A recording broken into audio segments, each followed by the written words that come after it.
ना थके हैं पाँव ना ही हिम्मत हारे, ना थके हैं पाँव ना ही हिम्मत हारे, शुरुआत कल की थी और सफर आज भी जारी है। आज हम लोग पढ़ने वाले हैं संविधान। देखिए, संविधान के पीछे का हिस्ट्री पढ़ना बहुत इंपॉर्टेंट है, बट हम लोग कहाँ पे मिस्टेक कर जाते हैं पता है? हम लोग संविधान 1935 का एक्ट पढ़ने लगते हैं, भारत शासन अधिनियम और बाद बाकी जो भी सारी चीज होता है वो पढ़ने लगते हैं, और हमारे दिमाग में कुछ संविधान समझ में ही नहीं आता है। यही होता है ना। तो चलिए हम वो नहीं पढ़ेंगे, हम आपको सबसे पहले कॉन्स्टिट्यूशन मतलब संविधान बता दे कि क्या होता है, संविधान क्या होता है। तो संविधान एक किताब है, जैसे हम लोग किताब पढ़ते हैं ना, जैसे कि मान लो RS अग्रवाल हिस्ट्री में क्या है, हिस्ट्री में एक लेसन रहता है, उस लेसन के अंदर बहुत सारा टॉपिक रहता है ना। तो वैसे ही संविधान क्या है, एक बुक है। इस बुक में लिखा क्या है, तो इस बुक में समान कानून, क्या समान कानून के बारे में कहा गया। किसके बारे में? समान कानून के बारे में, जो एक राज्य एक देश कैसे चलेगा उसके बारे में कानून लिखा हुआ है। जैसे कि हम लोग मैथ्स पढ़ते हैं तो हम लोग मैथ्स में देखते हैं कि ट्रिग्नोमेट्री कैसे पढ़ा जाएगा, क्यों पढ़ा जाएगा, किस लिए इंपॉर्टेंट है। तो इसका क्वेश्चन सब देखते हैं ना, तो ये क्या हो जाता है हमारे एग्जाम्स के लिए इंपॉर्टेंट हो जाता है ना। तो चलिए अभी हम लोग बता रहे हैं संविधान क्या है। संविधान एक किताब है, इस किताब में 22 भाग है।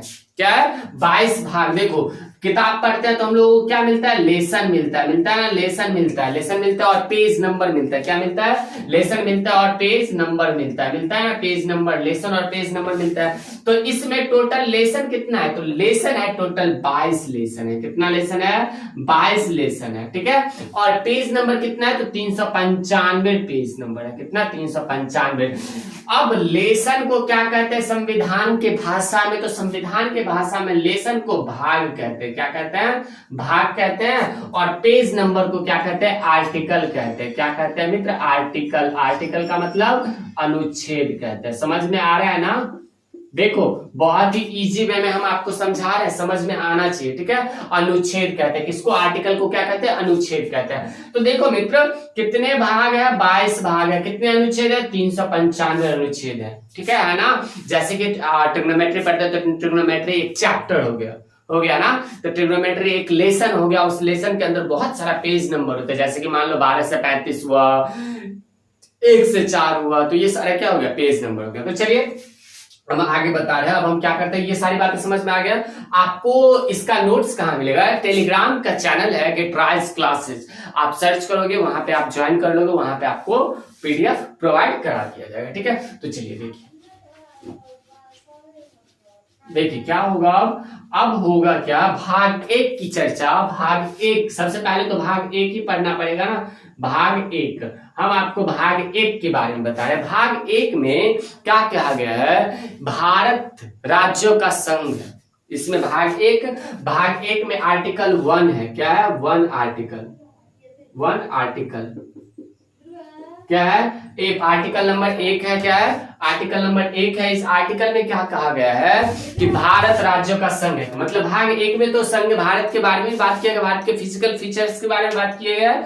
आर्टिकल 1 कहता है कि भारत राज्यों का संघ है। देखो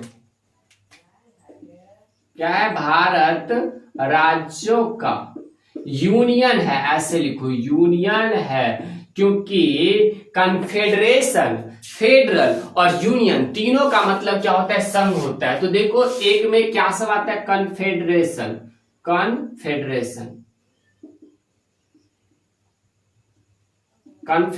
आता है। कन्फेडरेशन क्या होता है मित्र? इसमें सभी राज्य क्या करता है? थोड़ा शक्ति किसको? केंद्र को देता है और एक देश का निर्माण करता है। उसके बाद क्या आता है? दूसरा में फेडरेशन, ये बहुत कम मजबूत रहता है। क्या? कम मजबूत होता है। कन्फेडरेशन कम मजबूत होता है। उसके बाद आता है फेडरेशन। क्या होता है? फेडरेशन में क्या होता है? सभी राज्य क्या करता है? सभी राज्य एक पेपर पर हस्ताक्षर करके एक देश का निर्माण करता है। जैसे कि अमेरिका क्या है? अमेरिका सभी राज्य थोड़ा शक्ति देकर के, मतलब इस पर साइन करके क्या किया है? फेडरेशन बनाया। और लास्ट में आता है कौन? हमारा भारत। और हमारा भारत क्या किया है? हमारा भारत है यूनियन, मतलब जो यूनियन। यूनियन क्या करता है, ये सबसे मजबूत होता है। क्या होता है, मजबूत होता है, मजबूत होता है। तो हमारा भारत कैसा यूनियन है, और इसमें क्या होता है, शक्तियां 3 भागों में विभक्त है। आपको तो इस बात का पता होगा। कौन कौन सा, केंद्र के पास शक्तियां है, राज्य के पास शक्तियां, और संवर्ती सूची में शक्तियां है। तो ये बात आपको आर्टिकल नंबर 1 समझ में आ गया। अब दूसरा क्या है, आर्टिकल 2। आर्टिकल 2 में क्या कहा गया है मित्र, आर्टिकल 2, 1 मिनट रुको। आर्टिकल नंबर 1 समझ में आ गया ना, ये कन्फेडरेशन, फेडरेशन, और सबसे मजबूत कौन सा होता है, यूनियन होता है। तो भारत क्या है, यूनियन है। भारत राज्यों का एक संघ है। देखो संघ कहोगे तो कंफ्यूज आ जाओगे, मतलब कंफ्यूज हो जाओगे ना, इसीलिए क्या करना चाहिए हमें, तो यूनियन बोलना चाहिए। यूनियन में क्या होगा, कोई कंफ्यूजन नहीं होगा। तो दूसरा में क्या आता है, आर्टिकल नंबर 2, दूसरा अनुच्छेद। कौन सा, दूसरा अनुच्छेद। अनुच्छेद दूसरा क्या कहता है कि भारत जो है ना, किसी भी विदेशी राज्यों को अपने में सम्मिलित कर सकते हैं बिना राष्ट्रपति के अनुमति का। क्या, बिना राष्ट्रपति की अनुमति का संसद किसी भी विदेशी राज्य को अपने देश में मिला सकता है। ठीक है, किसी भी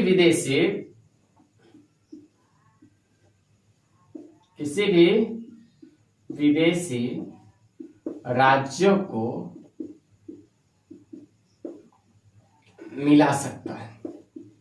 कौन, संसद। अब संसद किसी भी विदेशी राज्यों को मिला सकता है, सही है। क्या सर जी इसका एग्जाम्पल भी है, हाँ बिल्कुल एग्जाम्पल है। इसका एग्जाम्पल क्या हो जाता है, सिक्किम। सिक्किम की राजधानी क्या है, गंगटोक। क्या है, सिक्किम की राजधानी गंगटोक। तो इसका एग्जाम्पल हो जाता है सिक्किम। कौन सा मित्र, सिक्किम।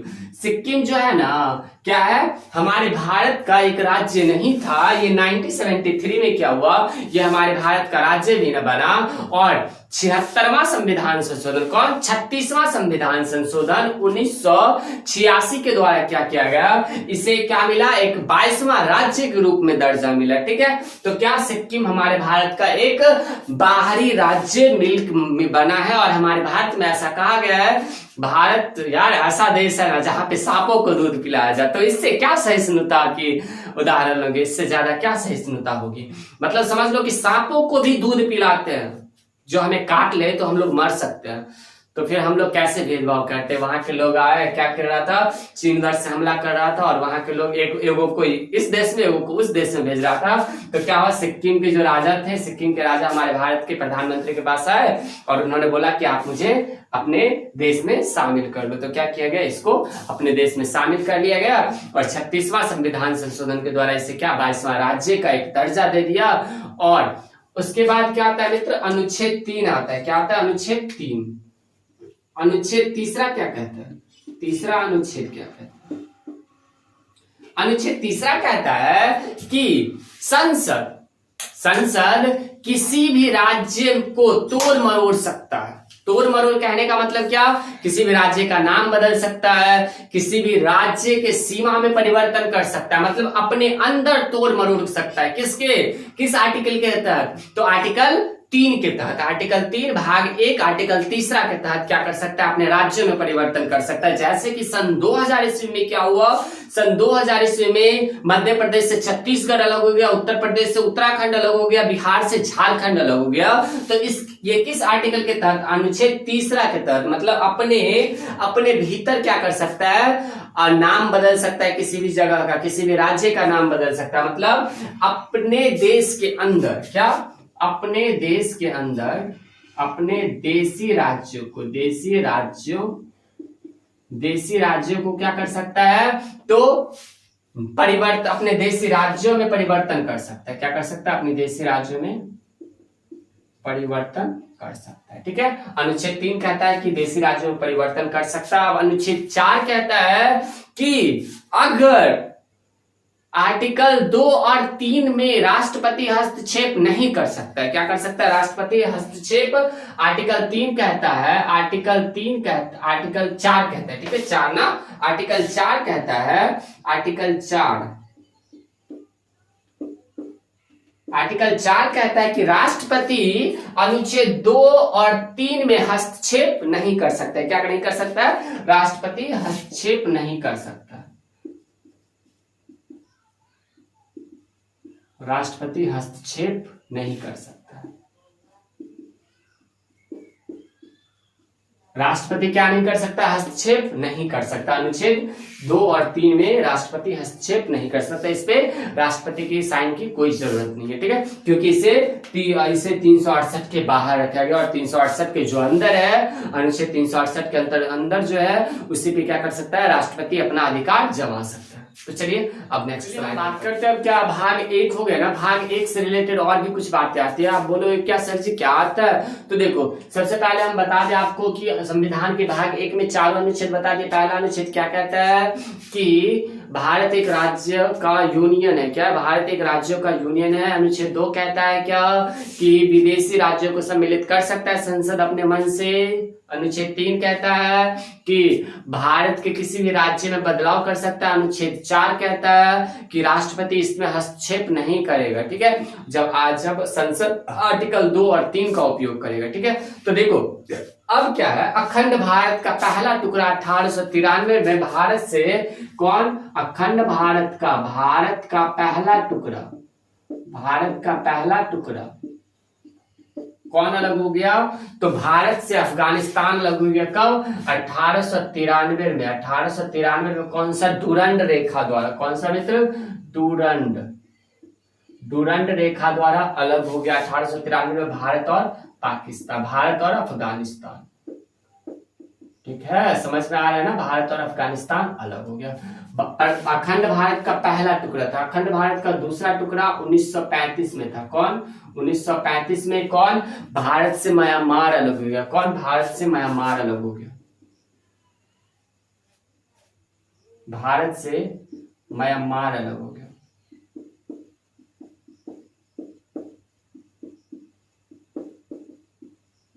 अलग हो गया। उसके बाद इसका तीसरा टुकड़ा होता है 15 अगस्त 1947 को भारत से पाकिस्तान अलग हो जाता है। कब? भारत से पाकिस्तान अलग हो जाता है। कौन हो जाता है? भारत से पाकिस्तान। भारत से पाकिस्तान अलग हो जाता है। इस दोनों के, भारत और पाकिस्तान के बीच में कौन सा रेखा है? तो हम आपको बता दें, रेड क्लिफ। कौन सा? रेड क्लिफ रेखा है, जो कि 1947 में अलग हुआ। कब अलग हुआ? 1947 में, ठीक है। 15 अगस्त 1947 को ये अलग हो गया, एक नया राष्ट्र। 14 अगस्त 1947 को, यही समझो ना, अलग हो गया, ठीक है। उसके बाद हम आपको बता दें कि भारत और पाकिस्तान के बीच में रेड क्लिफ रेखा खींचा गया। भारत और अफगानिस्तान के बीच में डूरंड रेखा है, जो कि मेनली किसके बीच में आता है? पाकिस्तान और अफगानिस्तान के बीच में। भारत और बांग्लादेश के बीच में कौन सा रेखा है? भारत और बांग्लादेश के बीच में है कौन सा? जीरो लाइन है। भारत और चीन के बीच में मैकमोहन है। और हाँ, इतना ही तो है, और क्या? ठीक है, ये समझ में आ गया। उसके बाद हम आपको बता दें कि 552 राज्यों, हमारे देश में कितने देश रियासत थे? 552 देश रियासत थे।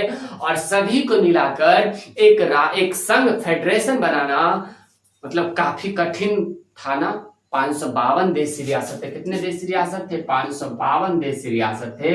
और सभी को मिलाकर एक फेडरेशन बनाना कितना मुश्किल भरा काम था। तो इसके लिए क्या बनाया गया? तो भारत का विलय कराया गया, मतलब भारत को एक जनमत संग्रह कराया गया, मतलब पूरे भारत को एक कहते हैं ना यूनियन बनाया गया। तो इसके लिए कौन? वीपी मेनन, सरदार पटेल और माउंटबेटन। कौन? वीपी मेनन, सरदार पटेल और कौन मित्र?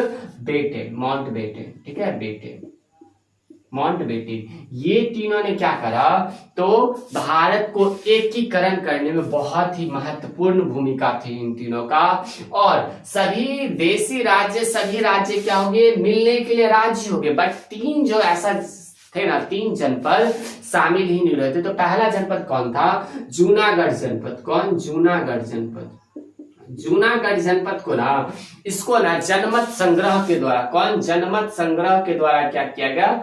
एक कराया गया। कौन से? ये बात कर एग्जाम से पूछा जाता है कि कौन से संग्रह द्वारा? जनमत संग्रह द्वारा क्या कराया गया? एक करवाया गया, ठीक है, एकीकरण इसका हुआ। यहाँ पे जब गए ना सरदार पटेल, तो यहाँ के लोग कह रहे थे हम नहीं एक होंगे, हम तो पाकिस्तान के साथ जाएंगे। तो यहाँ के लोगों को क्या कहा गया कि ठीक है, आप एक करा लीजिए, लेकिन आपको क्या कराना पड़ेगा इससे पहले, तो लोगों का राय लेना बहुत जरूरी है। तो उन लोगों ने क्या करा, तो वोटिंग करवाया, तो कौन जीता, तो सब लोग भारत में ही रहना पसंद किए। तो जनमत संग्रह द्वारा जूनागढ़ का विलय करवाया गया। उसके बाद होता है कौन, उसके बाद कौन, हैदराबाद। कौन सा मित्र, दूसरा में कौन सा आता है, हैदराबाद। हैदराबाद भाई साहब अलग ही नाटंकी करके रख लेता है, ठीक है। हैदराबाद क्या कह रहा था कि हम पाकिस्तान में जाएंगे। अब देखो हम आपको बता दें कि ये देखो ये देखो, ये मान लो भारत है, ठीक है, भारत है ये, ठीक है। अब यहां पे पाकिस्तान इस साइड में लाई करता है और हैदराबाद आता है यहाँ पे।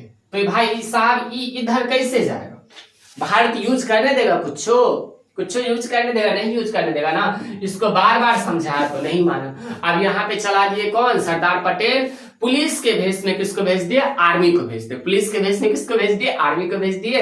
और यहाँ पे ऑपरेशन पोलो चला और ऑपरेशन पोलो के द्वारा क्या किया गया, हैदराबाद का विलय किया गया। कौन सा, ऑपरेशन पोलो, ऑपरेशन पोलो, ऑपरेशन पोलो।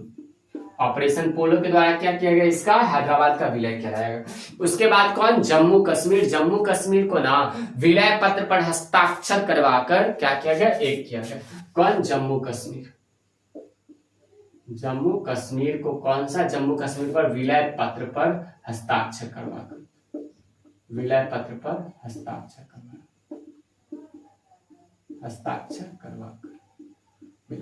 तो ये जो तीन जनपद था ना, ये बहुत ही नौटंकी किए। कौन, जूनागढ़, हैदराबाद। जूनागढ़ को जनमत संग्रह द्वारा, हैदराबाद को ऑपरेशन पोलो और जम्मू कश्मीर को विलय पत्र पर हस्ताक्षर करवाकर एक किया गया। उसके बाद होता है क्या, पूरा भारत एक हो गया, ठीक है, पूरा भारत एक हो गया। अब बात आया कि भारत में कितना राज्य होगा। तो भारत में कितना राज्य होगा, इस बात की चर्चा हम नेक्स्ट क्लास में करेंगे। तब तक के लिए खुश रहिए, मस्त रहिए और अच्छे से पढ़ते रहिए। अगर क्लास पसंद आए हो तो लाइक जरूर करें वीडियो को, और हमारे चैनल पे नए हैं तो जरूर सब्सक्राइब करें। तब तक के लिए खुश रहिए, मस्त रहिए, गाते रहिए, गुनगुनाते रहिए और अच्छे से पढ़ते रहिए। Bye, see you.